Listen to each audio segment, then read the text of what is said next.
I wanted to take a few minutes and talk about something that was really bothering me because it's very personal. It has to do with my own inability to be humble.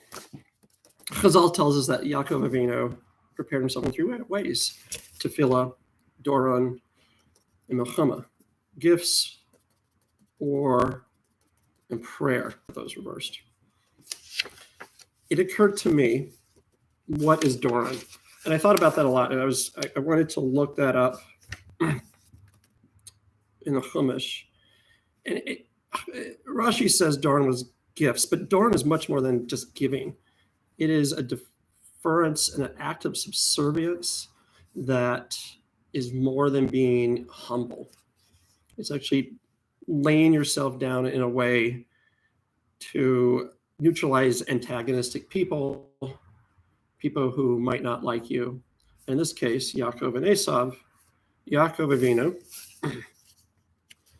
wanted to meet with Esav, and he felt that he had all these 3 ways to do it. And in our society, we sometimes really don't deal with humility well. But as a Yid, we are supposed to look at things in different ways, and sometimes being humble and extremely humble is the right thing to do.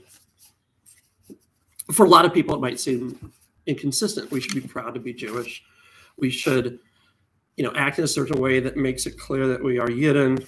So how can we give ourselves Doron? How can we make ourselves that humble?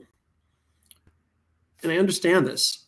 In our society, we're confronted with all this injustice. We think that we always have to speak out, that we always have to, say something. We live in the woke world where no matter what, you are supposed to go out there and fight. You're supposed to have milchama, always be fighting for war and fighting for other people. And I get that. That's part of who I am. But the problem with that is sometimes I'm not a humble person. And I look back at myself and I go, I can be a better person. I can use and learn humility. It says that Yaakov Avinu actually, he taught his children the tactics of self-depreciation and flattery. In English, he said, and the maidservants approached with their children, and they prostrated themselves in Doron. And Leah and her children also approached, and they prostrated themselves. And afterwards, Yosef and Rachel approached and prostrated themselves. That's in Bereshis. He taught his children that sometimes you must have humility. And I get that's hard. I get that's really hard. The Rambam explains that Yaakov Avinu's servants could not bring themselves to even talk to Esav, that Esav was such a wicked man. They wouldn't talk to him. But Yaakov found it within himself to have the humility to go to Esav.